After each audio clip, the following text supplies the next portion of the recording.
Ndonzi Henry Chidzivo, Chief Chireya, Gokwe District, Province Midlands. Chakaitika ndechekuti uyo watakanga tine ziso redu tichifunga kuti imhondoro yedu inonzi nevana, inonzi yakawanikwa mudanga rembudzi ichiita mbudzi mudzimai. Kunonzi amai vamwe vakaperekedza murooro wavo kunzvimbo inonzi CMB ndokudzoka kuma11 vari vadzoka vakapinda mumba vagara kuma12 ndobva vanzwa mbudzi ichichema, ndokunyahwaira ndokunotarisa padanga ndokuwana mudanga mune munhu ari kuita bhizi nekuirara mbudzi iyayi.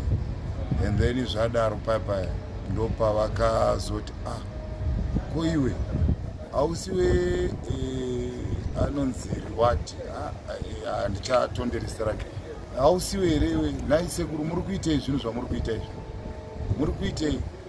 Asi ndimwe muri kurara nembudzi yangu. Saka kunonzi matanda anga akareba zvokuti akatadza kubuda, ndokubva ati watata ipapo awata mara haana kupindura, ndobva azongoti sori muchemberi. Kudhakwa. Asi amai vanga vatora masikadhi ake maviri nemishonga yake yeng'ombe aida kunobaya ng'ombe dzake mangwana. Iye akati muchemberi ndiregererai, ndokubva avapa $100.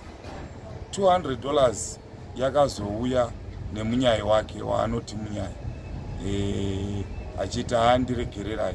Saka ava nyaya iyi vakaitla nekuti chisione, vakatoziva kuti ndinokwanisa kuripiswa namama. Vavaya ndokubva vazotaura havo mushure mekunge vakabata mari iyi. Ndo zvakazoita kuti tidaidze madzichangamire ose aendepo ataure nekumuranga. Zvakawirirana kuti apapa zvinoreva kuti hapana mhepo.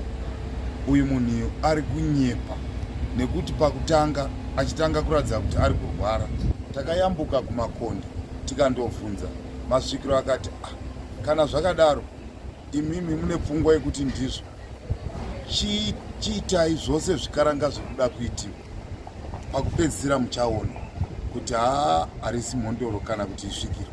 Ndokubva taita zvanga zvichifanirwa kuitika, tikatouraya nzou. Tapedza kuuraya nzou tikati ngapinde mudanho, mhondoro yedu tiimutse itaure zviri pamwoyo. Saka hama dzake dzose dzakati aiwa mhondoro haimutswi. Ndokubva tangosiya, ndobva taenda nyanga dziya dzenzou dziripo asati atsagura. Saka ndopazoitika minana iyi yekurara nembudzi. Takawirirana kuti munhu uyu haachabati zviereswa zvedu, haachabati hari dzedu, haachabati micheka yedu.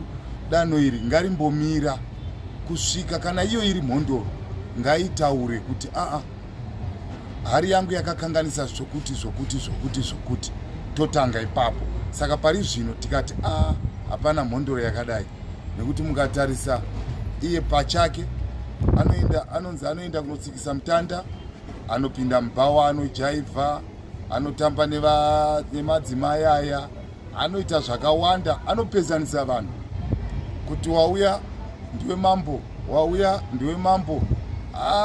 Zvinhu zvacho unotongoona kuti kana iri mhondoro yerudzi urwu haifaniri kunge zvichidai.